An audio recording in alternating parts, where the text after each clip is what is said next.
Hello and welcome to another episode of Toxic Love Transformation. I'm your host, Stephanie McPhail.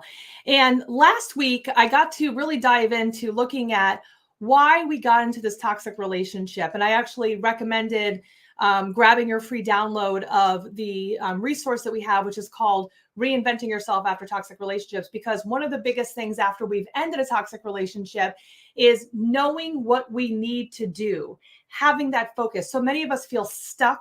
We feel trapped and we just don't know what direction to go in. So we have that lack of clarity in what we need to do. So last week, what we talked about was, looking at how we got here and starting to create that team. Who are the people that we can have on our team to help us, and looking at how we got to this place. Those are two really important pieces in the beginning of healing to really focus on in order for you to move in the right direction.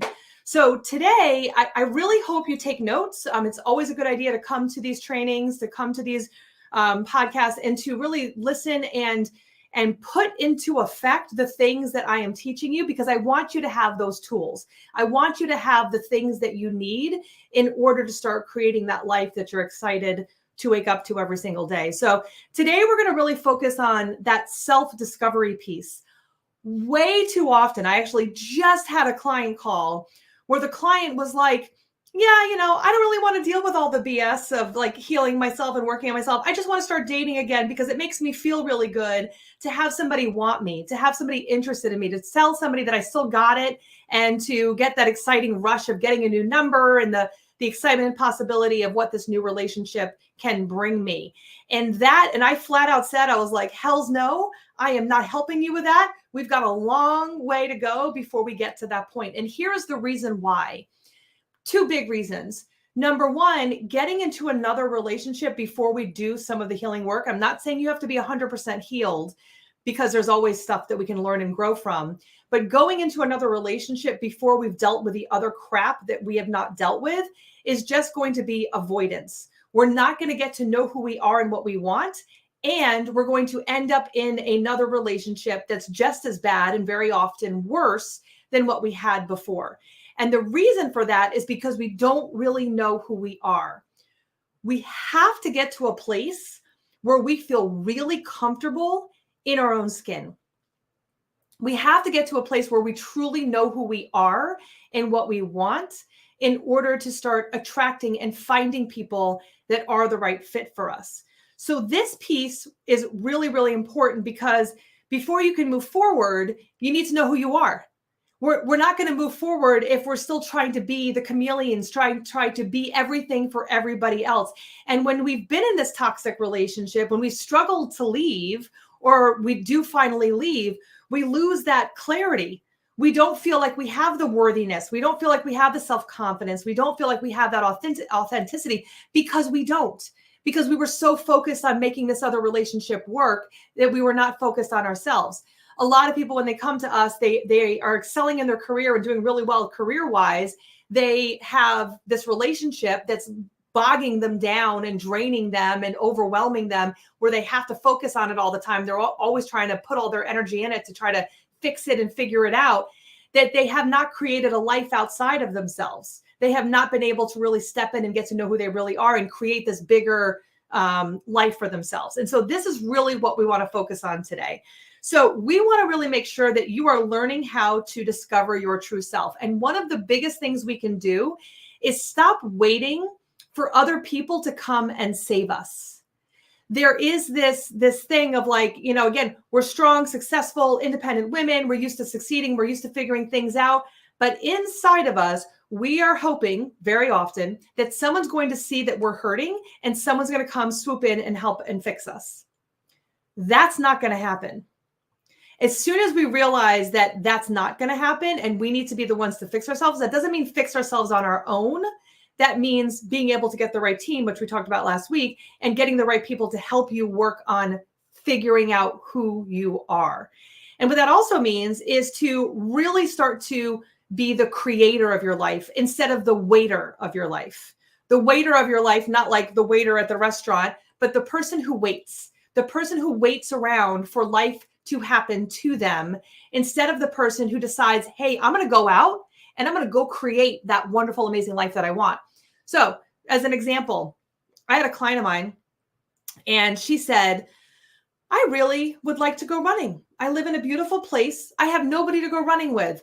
I am single. I lost a lot of my girlfriends. A lot of the girlfriends I have are in relationships, or they have children. They're not able to go running with me. And I know that my health is being negatively affected. So what I said to her was, okay, well then start a running group. And she was like, wait, what? Start a running group? Like, she was thinking only she could join another running group. Where instead I was like, well, make your own. There's no reason to sit around waiting for someone to come and make the thing that you want. Go and make the thing. So she created a running group and she put it on Facebook. You can start groups on Facebook. You can also start meetups. Go to meetup.com. I 100% recommend meetup.com, because no matter where you are, there's a meetup.com. And if there is not a group already set up, it's very easy for you to create your own group. But she created a running group, and she was like, the first time she put it out there, like, hey, I'm going to be at this place running. If anybody wants to come and meet me. She was surprised 1 or 2 people came. And then the next thing she knew, she kept showing up. She kept going to these different, creating these different running events, and more people came. She was at a point where there were like 20, 30 people, because they also wanted to go running. They also were waiting for someone else to go and create that thing that they also wanted, but they were hoping somebody else would do it.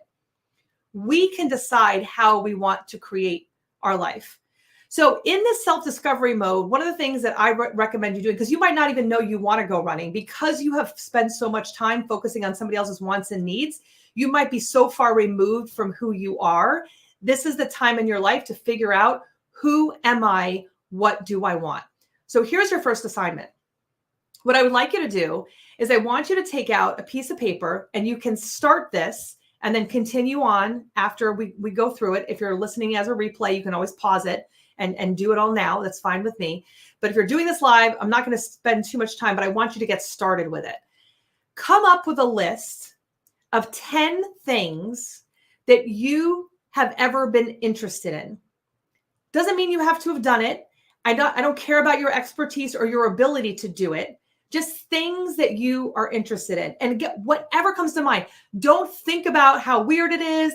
Don't think about whether or not you can afford it or whether you can do it. Literally just write down on paper, what are these 10 things that you've ever thought about doing?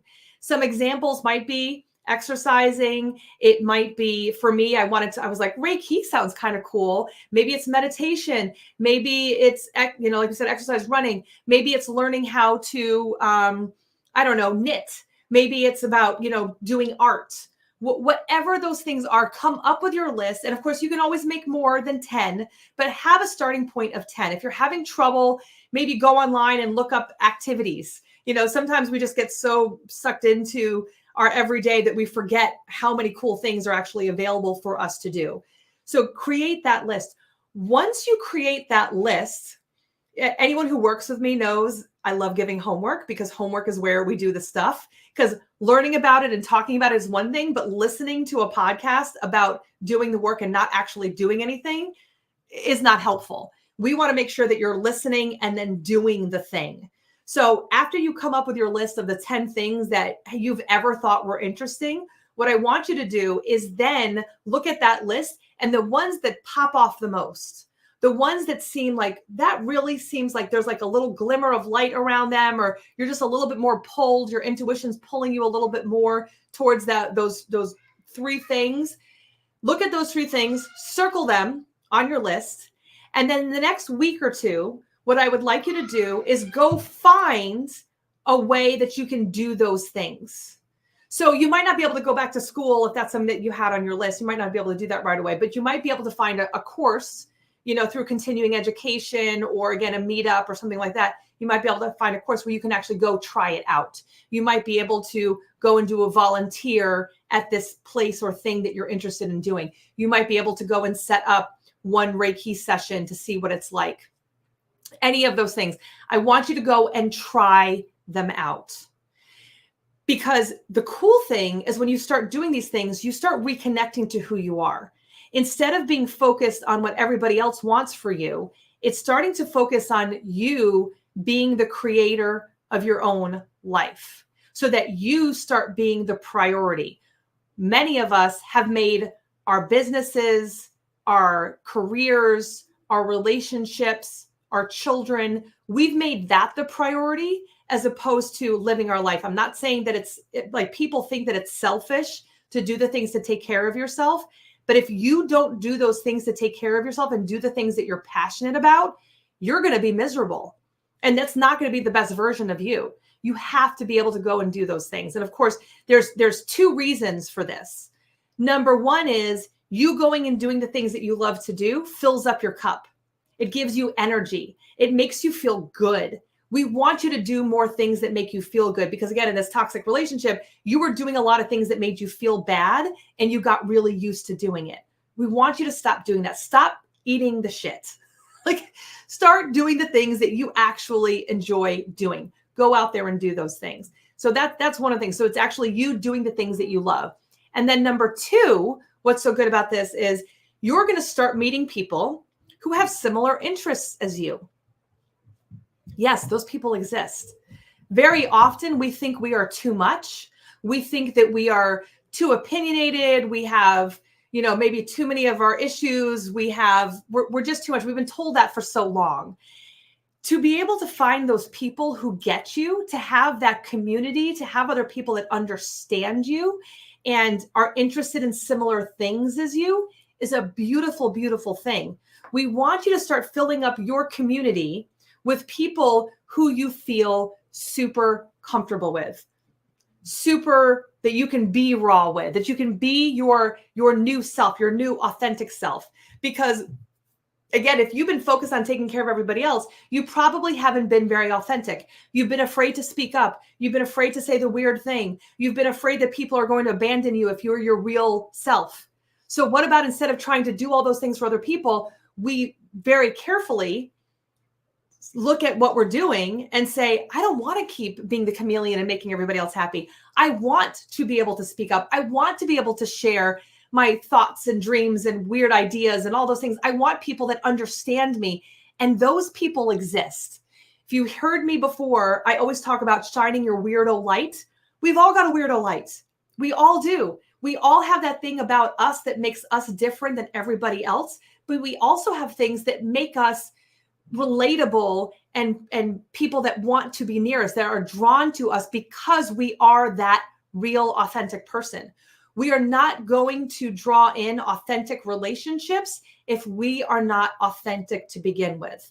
So if we are not speaking up for our wants, our needs, we're not surrounding ourselves with people that inspire us and support us and are excited for us to do all these great things, then we're going to find ourselves continually going down these people-pleasing routes where we're going to keep ending up unhappy. So creating those relationships with people with similar interests and going and finding those things that you enjoy. Super, super important when it comes to healing. So you've already got a homework assignment. Come up with those 10 things, pick 3 and do the things. And then after you do them, this is the third part of your homework assignment, you need to report back. Whether you report back in my Facebook group, whether you report back in one of my Instagram, TikToks, whatever, it doesn't really matter to me. Tell me what you did, and then tell me how you felt doing it. Because that's the thing that's really important is we might say to ourselves, hey, I really would like to go try Reiki. You go try it and you're like, that was weird, not really into it. Or you go and you're like, let me try Reiki. And you're like, that was so cool. And I use that example because that's one of the things that I use. I was like, I've always been interested. I went out and tried it. I was like, oh my gosh, this is so cool. I actually want to take classes and I actually want to become a Reiki, Reiki practitioner. So I got to level 2. David's actually a Reiki master teacher. But that was where I was like, wow, this is really cool that we can help people heal at a vibrational level and actually change the course of their lives with Reiki. Yeah, that sounds really cool. And I really loved it. Someone else might try that and be like, I liked the idea of it, but I don't like to actually do it. It's not my thing. I'd be interested in someone else doing it, but it's not my thing. We want you to start rating it. So like give yourself kind of that rating scale, like 1 to 10. After you do the activity, I want you to think about how did I feel while I was doing it? Because it might feel weird. It might feel awkward. It's the first time you're doing this thing. That's fine. Or maybe you've done it before, but it's been a long time. It feels a little awkward. I had one of my clients actually, she loved the tuba. When she was in high school, she actually performed all over the state doing tuba. And she was like, she hadn't done that in 30 years. And she was like, I kind of just want to like go join a band and start trying it out. And then she was a teacher. I said, well, you got a bunch of band teachers. Go and say to the band teachers, hey, I got a tuba. I haven't been practicing. Do you mind if I just kind of show up to your practices? Because a bunch of the band teachers got together and made music together. So she was like, so she went and she actually went to some of the practices and she was able to do some performances. It took her a little bit to get there. At first, it felt a little uncomfortable. So there is that little discomfort of doing something new or doing something you haven't done in a long time. But what she realized is that after she did it, she felt really good. And she was like, oh my gosh, there's something to be said here. I'm creating, I'm connecting with other people, I'm making beautiful music, and I'm entertaining others. Like it's such a great thing to be able to do, to be able to connect and do something beautiful together. And then they were able to hang out and do things after they did their gigs, which was great. So she created this community and did all those things. And again, she just tried out something she had done before and used to love and realized it was something that she still wanted to do. You might have something where you try that thing and you're like, I don't really like the tuba anymore. Cool. You tried it. That doesn't mean there's something wrong with you because you don't like it anymore. You've grown, you've changed, whatever. But now we've got to find something else. What are the things that you enjoy doing that bring you joy? We have to stop looking for others, for outside sources of joy being brought to us.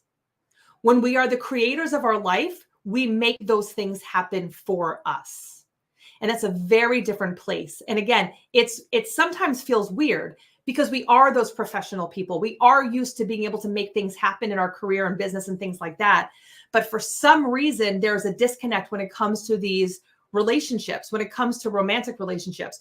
We need to be able to fill up our cups so well with this beautiful life that we're excited to wake up to every day. Like, I'm not looking for a partner. I've got band practice on Fridays, Reiki healing circle on Saturdays. I'm going kayaking on this day. I'm going for a hike. I'm going, doing all these things. You are building your life. You're not waiting for someone to come and tell you what you should do for your life. You are doing all of those things. That way, when and if you do meet someone that might be a potential partner, you're going to already be living this life. So when you are already living a life of authenticity, you are not willing to bend. And not that there's not, back and forth when it comes to relationships, but you're not willing to bend when it comes to someone stealing your energy, because you've learned what it feels like to feel so good creating your own beautiful life that you're going to be way better at protecting your energy. And you're only going to start to want people that are adding to that energy, that are adding to you feeling good. Because before, we got used to people that came into our lives and sucked us dry. We're the givers. We're the givers without boundaries, most of us. We give until we are empty. We have to start being the givers to ourselves, and we have to start accepting the energy, the gifts, beautiful things from other people. So we have to start learning that. And all of that is about starting at that place of learning who we are, what we want, finding people that have similar interests as us, and then surrounding ourselves with people that are inspiring and lifting us up. So that, again, if we get into this dating world, we start to see someone where we're like, hey, they're not adding to my life. They don't make me feel better. When I met my husband, David, I literally was at a point where I was like, I don't give a crap if I ever find someone ever again. I am so happy, even though all I had wanted was to get married and have a family and all that kind of stuff. I really did get to a point where I was like, I am totally okay never finding anyone again as a romantic relationship. I do not need anyone. And it's when we don't need someone and we are looking from the place of energetically, this person is adding to my life. They're not taking away. I feel better and I feel good and supported and inspired when I'm around them. This is someone who deserves to be in my life. We stop letting just anybody in, and we start being a little bit pickier with who we allow into our circle of trust, who is allowed to be around you. Now, you might start to find that as you're doing this, some of your friendships will start to change. Some of those people that were so important to you before, you realize those were people that I kind of commiserated with. Those are people that were more negative. You might start to pull yourself away from them. Some of those relationships will get stronger. Some of those relationships will fall away, but it's still part of the healing process and completely normal and okay, because some of those relationships were meant to be for a period of time, not for a lifetime. That maybe they were learning experiences, things like that. They were there at that point, but now you're moving on We don't need to hold on to baggage that hasn't been helpful for us. And sometimes that baggage is negative people in our lives, or we can limit our time with them. Like, hey, this person's super negative. I'm trying to build up my energy. I'm going to give myself a little distance. It doesn't mean forever. Sometimes it's just, I'm going to focus on me and doing my thing for a little bit. And then you can reconnect later and see, is there anything there? Were you just staying friends with this person for nostalgia or out of feeling of necessity? Or is this someone that can come into this new life that you are creating? It's okay to let go of the old in order to create the new. And that doesn't mean you got to get rid of everybody. Some people maybe, but most of us, we need to add. So instead of saying, a lot of clients come to us and they're like, I don't want my kids to perpetuate negative relationships. My kids are leaving the house. I don't want to be alone. Well, okay. So understanding all of those things, showing your children, no matter how old they are, that you can live a beautiful, amazing life and you don't need other people is a beautiful gift to them. And not being needy towards like, oh my gosh, if my kids leave, who am I? But you're not creating life. So when they do leave, yes, you'll be sad, but you have all these other people and all these things that you enjoy doing. You have a full life of things that you enjoy doing where you're not coming across as needy and wanting and fearful. You are, again, the creator of the life that you want. And that's a beautiful gift to be able to give to your children. As you go through this process and you start to really figure out who you are, you're going to start to learn to trust your intuition more. You're going to start to learn to trust who you are. When we have been in toxicity for so long and we've been around people that were not supportive of the best version of ourselves, we've let a lot of things go. We might have had this feeling inside of us like, wow, that feels icky, but we forced ourselves to be in that relationship because we felt like we had to be. When you start healing and start going in the direction of being the creator of your life, you will allow yourself, your intuition to speak to you and you will listen. And things actually get easier. When you start going the direction of following your intuition instead of ignoring it, life gets so much easier. You start going towards it. It's the hippie thing is like going with the flow, but literally that's what it is. You need to go with the flow of life instead of trying to control, fix, change, see the best and try to make someone into something that they're not. Allow the person to be who they are. Trust yourself to start bringing in new, healthier people. We trust ourselves when we follow through on the things that we said we were going to do.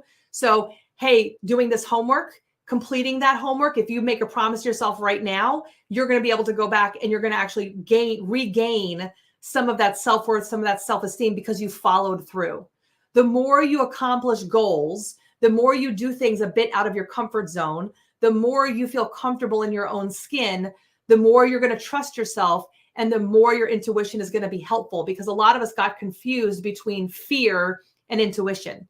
We listen to the fear instead of the intuition. And when we start doing the work, the intuition starts telling us. So we're like, that feels uncomfortable. I know that's fear. My intuition, though, however, is telling me what I need to do. And I'm going to trust that, even though it feels really uncomfortable, because I know that I am lovable, I am desirable, and I want to make sure that I'm with people that are there with my best interests, again, to inspire and support me to be me and not try to bring me down.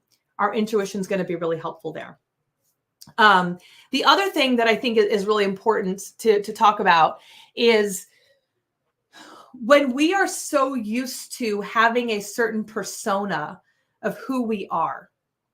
So if we are always the one who takes care of everybody else, we are the one that everybody goes to for all of their problems. They come to us to confide in everything. And we're afraid of letting them know, like, okay, yeah, I can help you, but I'm dealing with some crap myself. We're afraid that we will lose who we are if we are genuine and honest with who that person is. But I will tell you, when you take off that mask and you start being the real you, you stop being the one that gives and gives. You start being the one that also is able to receive. You realize it's okay and human to feel crappy sometimes. It's okay and human to be you. You don't have to pretend to be this person that you're not. The real people that want to love and support you will love that version of you, imperfectly you. That you don't have to be perfect in order to be loved. You don't have to be perfect in order to have someone that is in a relationship that adores you and thinks the world of you, warts and all. We don't have to be this perfect person. And when we stop trying to pretend to be something that we're not, it's such a relief. It's like this weight has been lifted off of us, and now we can just be ourselves. But we have to figure out who that person is before we can get to that place. So hopefully all this was helpful for you. Definitely make sure you complete that homework assignment. It's one of the pieces that I work on the most in depth with clients, is really creating this new life, that creation of who am I? What do I want for myself? Taking away all of those things of feeling like we owe people, we need to be a certain way in order to be loved, that we need to act a certain way, we need to do all these things. We can start kind of taking all of that away and start to really learn who we are. And then again, when you get to the place of knowing who you are, then it's a lot easier to find a person that is the right fit, because we're looking for someone, again, that adds to our life. And we go into a place when we do start dating, I always call it the educational dating, where when we've done all this extra work beforehand, this internal work beforehand, when we start going out, we're like, instead of being like, ooh, let me prove myself to them, it's like, I'm already good. Let me see if this person is good for me. I like this about them. I like this about them. No, they don't have all the things. There's non-negotiables that they don't have. Next, I'm not going to settle for anyone. I'm not too much. I'm too much for the boys. I'm too much for the wrong fit. I am right where I need to be, and the right person is going to love and respect me and think the world of me. Imagine how differently your life would be if, instead of you trying to fit into somebody else's box, you were just able to be you. So we've got to focus on that. Again, one of the biggest things I focus on with clients is, who are you? Who am I? What do I want? What is my purpose for being here? We've got to focus on that before we can work on the next things. So hopefully that was helpful for everybody. Feel free to share any of your comments. Feel free to send me a private message. If anyone's like, wow, Stephanie, you totally hit the nail on the head, that really resonated for me. We do one-on-one group coaching, all sorts of different supports in order to help you. It's all virtually online. You can send a text message to 631-317-4027. That is our direct business number. You can also go to beinglovedshouldn'thurt.com/links. There's some free resources there for you. You can join the Thrive Hive, or we can talk about some other more support if you're looking for more direction and someone else who has been there, done it, and gotten out on the other side and knows intricately where we get stuck and why we keep repeating the same patterns. You can create a life that you would never have imagined before. You can feel free and in a relationship. You can feel free and do all the really cool things that you want to do and be single or in a relationship. Either way, you can create that life of adventure where you are the star of the show. What is it that you want for yourself? Do you want to be that person that creates, or do you want to be the person who waits? And I have a feeling that your personality is the person who wants to create. So on that note, thank you everybody for tuning in, hanging out. Definitely reach out to me. Definitely follow all my different accounts and grab those resources. As always, I love spending time with all of you. Thank you so much for coming and hanging out with all of us today. And never forget, you are way stronger than you realize. See you next episode.